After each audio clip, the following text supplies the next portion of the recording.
আসসালামু আলাইকুম, কেমন আছেন সবাই? আমি খুব ভালো আছি, আশা করি আপনারাও খুব ভালো আছেন। আজকে আমি আপনাদেরকে যেটা দেখাতে চলেছি সেটা হচ্ছে একটি সূর্যমুখী ফুলের বাগান। এটা আসলে চাষ করা ফুলের বাগান, কোনো শখের বশে করা ফুলের বাগান না।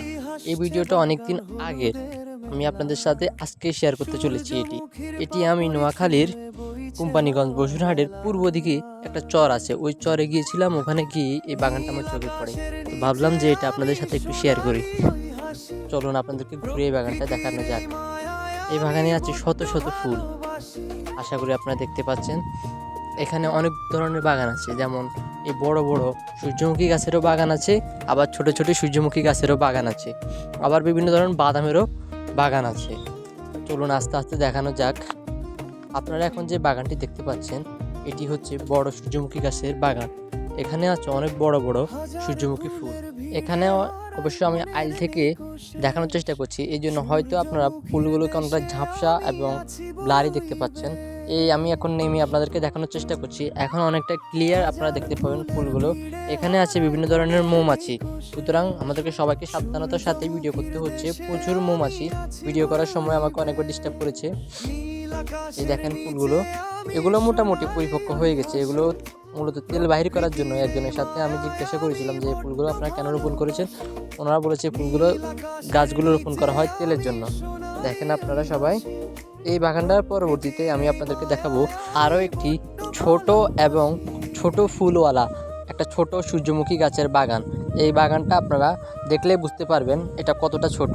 এই যে এখন আমি যে ফুলগুলো দেখাচ্ছি এগুলোর কথা আমি মূলত বলছিলাম, যে ছোট ছোট সূর্যমুখী ফুলওয়ালা ছোট ছোট গাছ। এই গাছগুলো আমার মনে হয় যতটুকু ধারণা, এগুলা কিছুদিন আগে এটা রোপণ করা হয়েছে, এই জন্য গাছও ছোট ফুলও ছোট।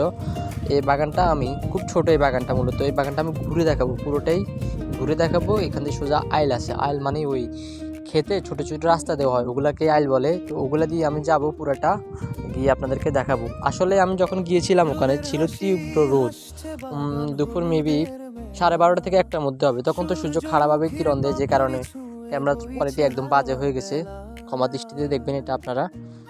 আর এটা আমার ঈদের পরে প্রথম ব্লগ, এবং ঈদের আগেও আমি তেমন কোনো ব্লগ দিই নাই। এই কারণে অনেকে হয়তো ভাবতেছেন কি ভাইয়া কি ঘুম হয়ে গেছে নাকি, কেন দিচ্ছে না, আর কি উনি কি ব্লগিং করবেন না। না, এরকম কিছু না। আসলে আমি মেন্টালি কিছু একটু ডিস্টার্ব ছিলাম, আমাদের পারিবারিক একটা কারণে। আমার দাদু মারা গেছেন কিছুদিন আগে, ওনার জন্য সবাই দোয়া করবেন। এই বিষয়টা নিয়ে আমি খুবই হতাশ, এই জন্য আর কি মানে সোশ্যাল মিডিয়াতে আমি একটা অ্যাক্টিভ ছিলাম না। এখন আস্তে আস্তে আবার অ্যাক্টিভ হব, সবাই আমার জন্য দোয়া করবেন। এই বাগানটা ঘুরিয়ে দেখালেই আমার পুরো ব্লগটাই শেষ হয়ে যাবে আশা করছি। আচ্ছা, একদম শেষ প্রান্তে এসে না বললেই নাই, যারা নতুন আছেন তারা অবশ্যই আমাকে সাবস্ক্রাইব করে রাখবেন, কমেন্ট করবেন, শেয়ার করবেন।